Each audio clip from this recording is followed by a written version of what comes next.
Mnakumbuka tarehe 30 Aprili mwaka huu wa 2026 Jeshi la Polisi Kanda Maalum ya Dar es Salaam lilianza uchunguzi wa kina wa mauaji ya mtu aliyejulikana kwa jina la James Rogers Temba aliyekuwa mwanafunzi wa mwaka wa pili katika chuo cha usimamizi wa fedha maarufu kama IFM ambacho kipo hapa jijini Dar es Salaam. Na kama mnakumbuka, polisi Dar es Salaam ilitoa taarifa yake kwa umma tarehe 3 mwezi Mei mwaka huu wa 2026 kuhusiana na tukio hilo. Leo tarehe 13 mwezi wa 5 mwaka huu wa 2026, napenda tena kuwajulisha kuwa baada ya upelelezi wa kina, na nikisema upelelezi wa kina ninamaanisha upelelezi wa kitaalamu ambao unahusisha pia mamlaka zingine za kisayansi. Kwa baada ya upelelezi wa kina kufanyika, sehemu ya kichwa kilichokosekana katika kiwiliwili cha mwili wa James Rogers Temba kimepatikana huko eneo la Kitunda Kibeberu katika wilaya ya Ilala jijini Dar es Salaam. Sehemu ya kichwa hiki kimekutwa kikiwa kimefukiwa ardhini na waliotekeleza uhalifu ule.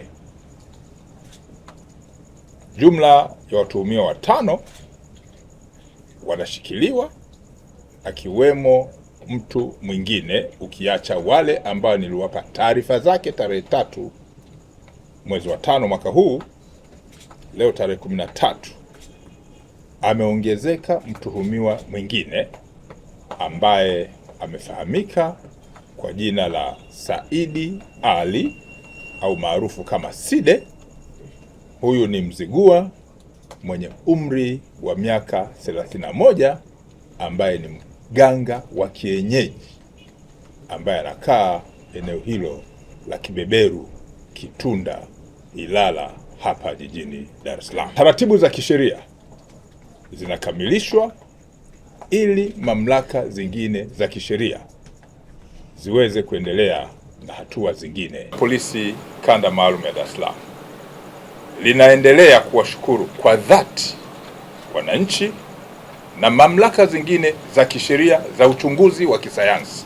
Narudia, Jeshi la Polisi Kanda Maalum ya Dar es Salaam linaendelea kuwashukuru kwa dhati wananchi na mamlaka zingine za kisheria za uchunguzi wa kisayansi ambazo zimetoa na kuonyesha ushirikiano wao mkubwa na kuwezesha kupatikana kwa taarifa hizi za mafanikio katika uchunguzi wa jambo ambalo lilitokea. Aidha, Jeshi la Polisi Kanda Maalum ya Dar es Salaam linatoa wito kwa wananchi kuendelea kuwa watulivu na kujenga tabia ya kuviachia vyombo vyenye mamlaka ya kisheria ya kutekeleza majukumu haya ya kiuchunguzi na ya kitaalamu, hasa pale pindi linapotokea tukio au tatizo, na kuwaomba kuacha tabia ya kutoa taarifa za upotoshaji zenye lengo la kuchelewesha upelelezi na kuzua taharuki. Polisi Dar es Salaam inaendelea kulani, narudia, Polisi Dar es Salaam inaendelea kulani watuhumiwa waliotekeleza tukio hili baya na la kusikitisha, na litaendelea kufuatilia kwa karibu shauri hili na mengine ili kuona haki inatendeka dhidi ya watuhumiwa waliotenda tukio hili kubwa na baya kama nilivyolieleza.